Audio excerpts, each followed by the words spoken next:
দেবী বোধনের আগে দুর্গাপুজোর সময় প্রথমে দেবীর বোধন হয় বেলগাছের নিচে। কিন্তু এর কারণটা কী? এর কারণ হিসেবে জানা যায় যে শ্রীরামচন্দ্র রাবণ বধের আগে দেবী দুর্গার যে অকাল বোধন করেন, সেই অকাল বোধনে দেবীকে নিদ্রা থেকে জাগানো কিন্তু সহজ কাজ ছিল না। দেবী দুর্গাকে নিদ্রা থেকে জাগানোর জন্য তিনি প্রথমে ব্রহ্মাকে দেবী স্তুতি শুনিয়েছিলেন, যাতে ব্রহ্মা সমাহিত হন এবং ধ্যানের মধ্যে দিয়ে শ্রীরামচন্দ্রের পূজাস্থলে উপস্থিত হন।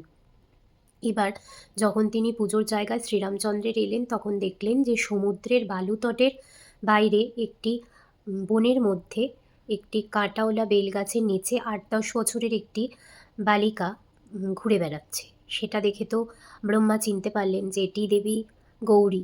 তো তখন তিনি শ্রীরামচন্দ্রকে উপদেশ দেন যে দেবীর বোধন হবে বেলগাছের নিচে। তো মনে করা হয় সেইখান থেকেই দেবী দুর্গার বোধনের পুজো বেলগাছের নিচে করা হয়। এবং এটাও বিশ্বাস করা হয় যে দেবীর বোধনের সময় বেলগাছের পাতার মধ্যে দেবী কন্যা রূপে আবির্ভাব হন।